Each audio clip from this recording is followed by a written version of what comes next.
Shalom saudara yang kasih Tuhan.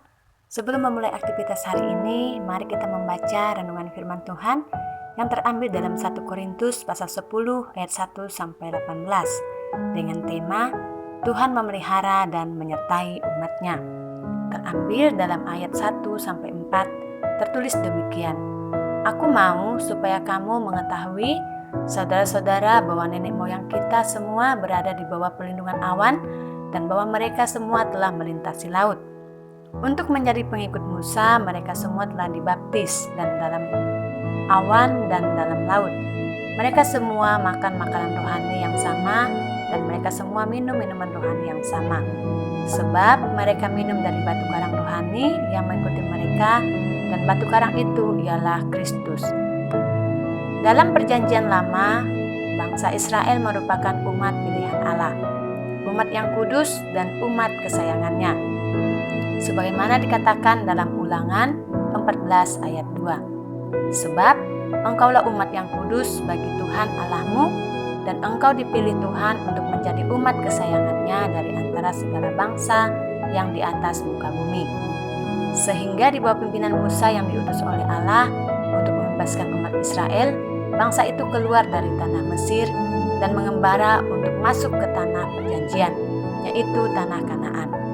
Dalam kitab 1 Korintus 10 ayat 1 sampai 4 ini menceritakan kepada kita bagaimana Tuhan memelihara dan menyertai umatnya ketika mereka mengembara di padang gurun.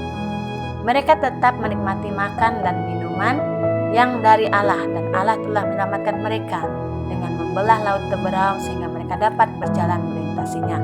Tetapi sungguh pun demikian, Allah tidak berkenan kepada bagian yang terbesar dari mereka, karena mereka ditewaskan di padang gurun, dalam ayat yang kelima. Mengapa hal itu terjadi? Karena di antara mereka memiliki ketidaksetiaan kepada Allah. Apa yang dilakukan oleh bangsa Israel? Ayat 6 mencatat mereka melakukan perbuatan jahat yang tidak berkenan kepada Allah, dan sikap hidup mereka tidak menghormati Tuhan. Mereka melakukan penyembahan berhala, bercabulan, mencobai Tuhan, melawan kehendak-Nya, dan bersungut-sungut. Dijelaskan dalam ayat 7 sampai ayat yang ke-10. Akibatnya mereka ditewaskan di padang gurun, sehingga pada satu hari telah tewas 23.000 orang dalam ayat yang ke-8. Melalui renungan hari ini, biarlah setiap kita mendapatkan sebuah pembelajaran dari pengalaman bangsa Israel. Paulus tidak hanya mengingatkan jemaat yang ada di Korintus, tetapi juga mengingatkan kita sebagai orang percaya untuk tidak mengikuti perbuatan-perbuatan jahat yang tidak berkenan kepada Allah. Dia mau agar hidup kita terus teguh berdiri dalam iman kepada Kristus. Dalam ayat yang ke-12, pesan penting yang disampaikan Paulus kepada kita sebagai orang percaya, ayat 14, yaitu jauhilah penyembahan berhala. Itu artinya bahwa hidup kita harus membenci setiap perbuatan dosa dan taat pada firman-Nya. Karena hidup kita telah ditebus oleh darah Kristus, sehingga kita menjadi pribadi yang memperoleh kemenangan. Saudara yang terkasih, mari kita mengevaluasi kehidupan rohani kita dengan seiringnya waktu.